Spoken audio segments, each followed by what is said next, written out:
Let's start. Hello, everyone. Welcome to this panel discussion.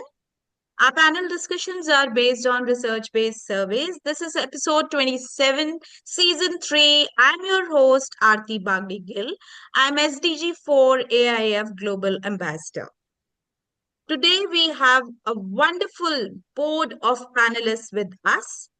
Dr. Preeti Futela, Ms. Simran Sharma, and Ms. Smita R. Atreya. I welcome you all in this panel discussion. As we are in our MUN series, we are discussing Model United Nations, and under the bracket of Model United Nations, we had just done gender sensitivity. Today, we will again carry on with the gender sensitivity, and the discussion will be taking a turn today. We had discussed creating a gender inclusive classroom. We had discussed about different stereotypes, different genders, and let's see what we are going to discuss today under the same topic of gender sensitivity. I want to invite our very first panelist, Dr. Preeti, to put some light on this gender inclusive classrooms, but in terms of transgenders. Yes, ma'am. Good evening. Thank you, ma'am. Thank you. Thank you for calling and thank you for the introduction.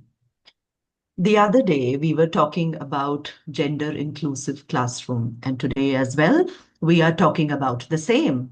So when we are talking about gender inclusive, we are not naming any gender. So remember, we spoke about one day Arun getting a monitorship, the other day Anjali getting the monitorship. So the third day, some other name would come as a monitor. So you are not bracketing them into boys, girls, or any other gender. You are just calling out the names. Remember, you are not shouting boys and girls, form a line. You are calling out friends, children, students, budding Einsteins to form a line. So when you are doing that, you are ensuring that you have your inclusive classroom. So our gender inclusivity just does not end with two genders that we are commonly discussing, but there are many genders prevalent in our society. And when we talk about inclusivity, we must respect all of them. This is also in our human rights as well. So it is we are not just sticking to the classroom, we are moving out as well.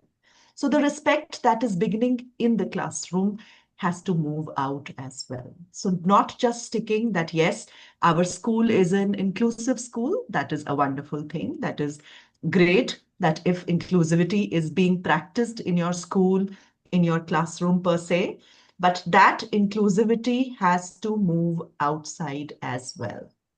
Nowadays, if you would have noticed that there are separate restrooms for the transgenders as well.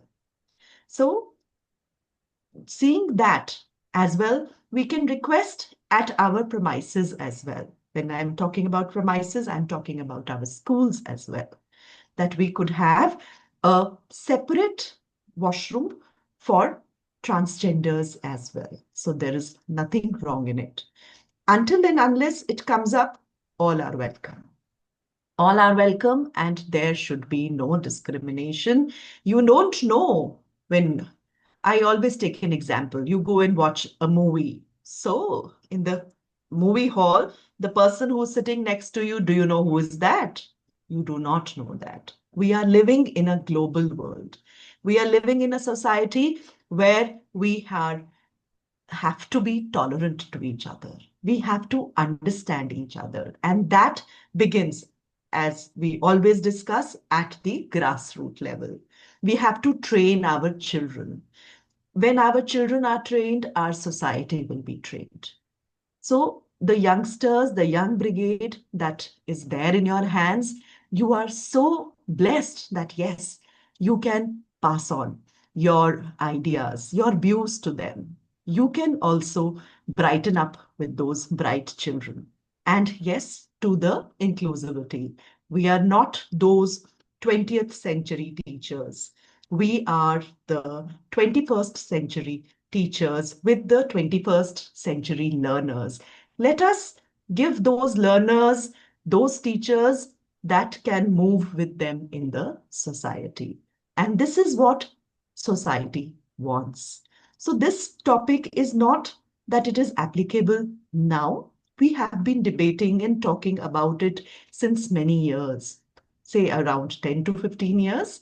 But every time when we say that it is related, the gender sensitivity is related to SDG 5. That means it is a global issue. It has been taken up by the UN as well. So please respect it. Adhere to the guidelines given, follow it, and implement it in your children. And you will see blooming flowers all around, a tolerant society all around, and kindness that is much required in the society nowadays. We are all striving for it. And yes, we are the world, we are the children, we are the ones to make a brighter day. We should never forget. We have to move with our children and with the society.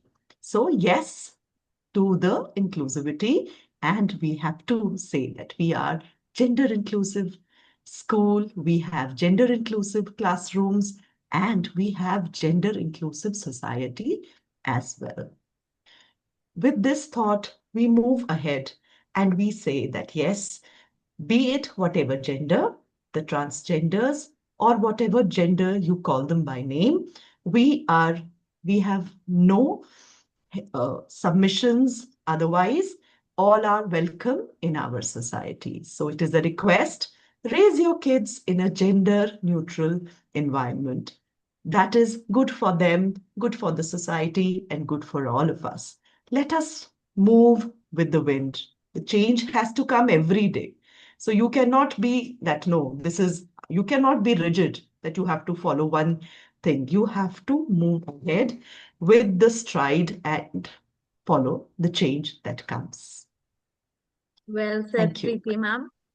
Thank you so much for sharing this inclusive idea. And trust me, all the viewers who are watching, educators who are not in this field, even as a human being, you all feel from inside that yesterday only we had changed the code.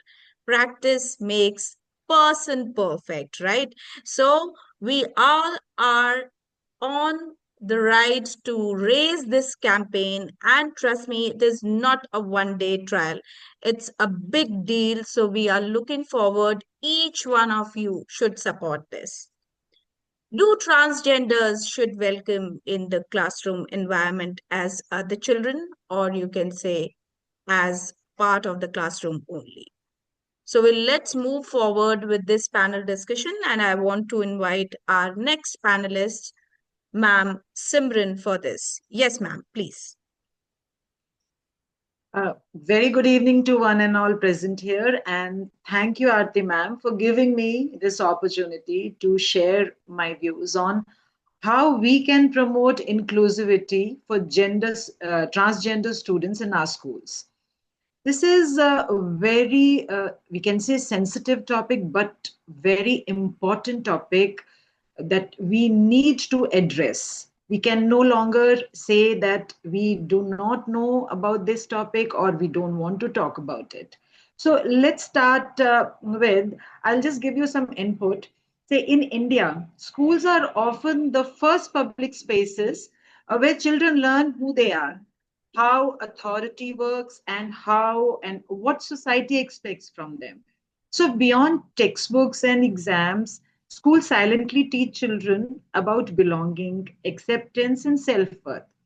So, for transgender students, however, this space can often become a place of silent exclusion, not always through open discrimination, but through everyday experiences, being ignored, being misunderstood, misgendered, or made to feel invisible. That is why inclusivity in Indian schools must carefully balance constitutional values, cultural sensitivity, and above all, child safety. India has taken a legal step towards inclusion. If we look at it, the Transgender Persons Act prohibits discrimination in education. So, what this tells us is very important, that inclusivity is not a Western idea being imposed on Indian schools. It is rooted in Indian constitutional values. As we all know that education is a fundamental right, it cannot be conditional. So now when we come to the everyday functioning of our schools, one of the most crucial areas is teacher sensitization. I would like to start with that. So most Indian teachers are not resistant or unkind. The real challenge is that many have had limited exposure or formal training on gender identity. So, as a result, discomfort or silence often replaces guidance. So, school must therefore invest in gender sensitization modules during in service teacher training. Simple, practical guidance on respectful language, which is very important, classroom conduct, and setting the boundaries. It is vital for educators to understand that discipline should never become suppression of identity. A child expressing who they are should not be seen as indiscipline. Equally important is student awareness, done in a manner that is age appropriate and culturally grounded. In Indian schools, we don't need complex terminology. What we need is conversations rooted in values children already understood. So, how can we do that? We can introduce this through stories, through assemblies, moral science lessons, or classroom discussions. Basically, emphasizing ideas like Samman, that means respect, Karuna, or compassion, or Samanta, that is equality. So, when guided well, curiosity turns into empathy. When left unaddressed, it can easily become mockery or bullying. So, that brings to our school policies and infrastructure, which play a silent but very powerful role. You all will agree that every school must have clear anti bullying policies that explicitly include gender identity. Even a single line in a policy sends a strong message. Regarding facilities, not every school needs to immediately go for infrastructure overhauling or changing, but flexibility, safety first solutions, especially when we talk about washroom access, should be must and are essential. Another area that we cannot overlook is mental health support. So, transgender students in India often experience pressure from multiple directions at once. Example like family expectations, peer dynamics, and social stigma. Schools must ensure access to trained counselors who understand gender related stress, safe, non judgmental spaces where students are heard, not corrected. The goal is emotional well being, not fixing behavior or enforcing conformity. And another very important aspect here is that we cannot overlook is that parental and community engagement, which is equally decisive. So parents often act from fear or misinformation rather than malice. They fear because they don't know about our policies, our India's policies, and they have very less idea about transgenders. So they fear. So what school should do? They should conduct structured awareness sessions for parents, clearly communicate that inclusivity does not threaten culture, does not threaten values or discipline. So when parents are made partners in process, resistance actually reduces significantly and trust grows. So representation also matters deeply, and I personally believe that we should include Indian transgender gender role models, both historical and contemporary, in our discussions and we should have projects that help normalize diversity. So it is very important to move beyond stereotype, as Preeti ma'am said, and show transgender individuals as students, professionals, artists, and contributors to society. So the more they are visible, and less will be the fear. So visibility actually reduces fear. To conclude, inclusive schools in India do not abandon tradition. They uphold constitution, morality, and human dignity. So the aim is not to create special treatment. We should aim to ensure safe and respectful learning environments for every child. So when Indian schools lead with empathy, they prepare students not just for examination, but for citizenship in diverse democracy. And I will end with this thought that inclusivity in Indian schools is not about changing culture. It is about ensuring that culture leaves no child behind. So, with this, I would like to conclude my views here. Thank you so much once again for giving the opportunity. Well said, Simran ma'am. Thank you for sharing valuable insights. And we too believe that inclusivity is not only in a bracket of curriculum, equality, equity, it is far beyond. We are talking on a global issue. We are talking on SDG 5, gender equality. So, this is to be done for a longer period of time, I believe. And since long it's taking too much time, and we are looking forward that, you know, new education policy is also working on it. Even Central Board of Secondary Education is working on it. We all are talking about gender sensitivity. So why not in a mode where we implement it on a root level and, just take it out from this society? So now let's move further with this panel discussion, and I want to invite our next panelist for this, Ma'am Smita. Please carry on. Thank you, Aarti ma'am, for the wonderful opportunity. My previous panelists have already highlighted the importance of inclusive education and that too, especially transgenders in our classroom. My previous panelist, Simran ma'am, has rightly said school is a place where we nurture our young minds, and that is the place where they are trying to discover themselves. Now, I would like to talk on the topic fosters this particular inclusivity of transgenders in classroom will foster empathy and understanding. We will discuss on inclusive classrooms that can help break down stereotypes and it can build more compassionate society. A very good evening to all the people and all the panelists, educators, and my dear friends.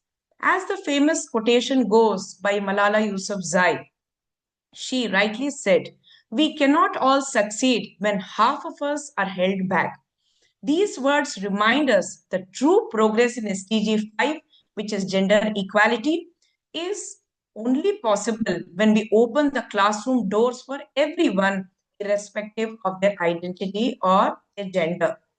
Today, on the subtopic of fostering empathy and understanding, I will showcase few points on inclusive classrooms which will help us to break down stereotypes and build a more compassionate society.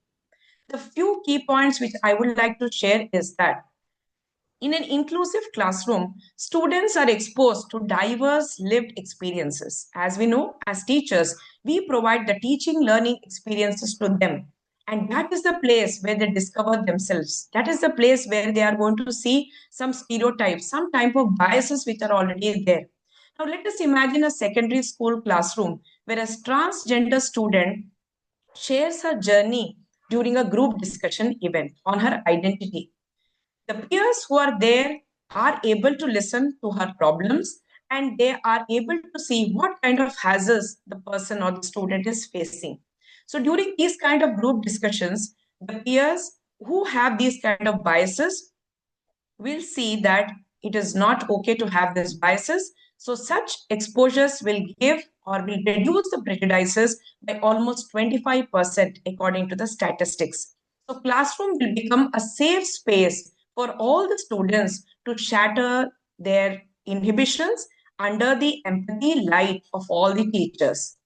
The second point which I would like to stress is that we should develop or we can cultivate emotional intelligence through everyday interactions, teaching compassion as a skill. As my previous panelist has already told, empathy is the most important thing. Suppose a student learns why their classmate prefers privacy during changing times. It sparks a conversation among them. Teachers, as it is very much required, should be sensitized about these problems or these issues during the regular training sessions so that they can also openly discuss these points and bring a positive environment in the classroom.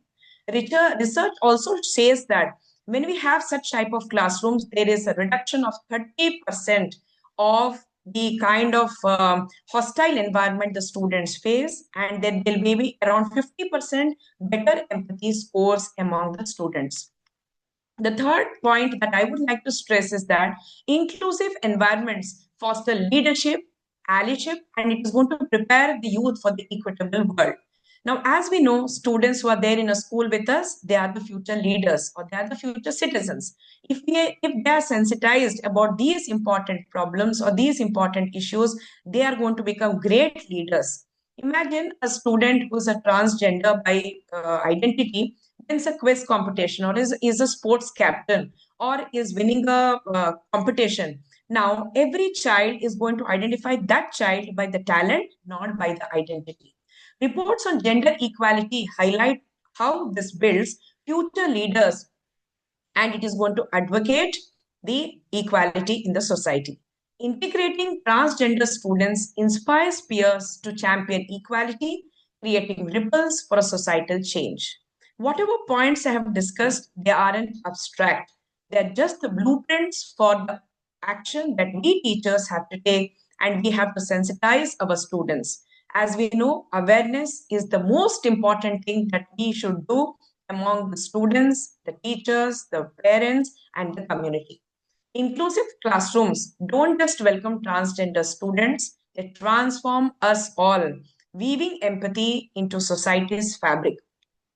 As we journey towards SDG 5, let us open doors for each and every student or each and every individual in the society. Thank you all.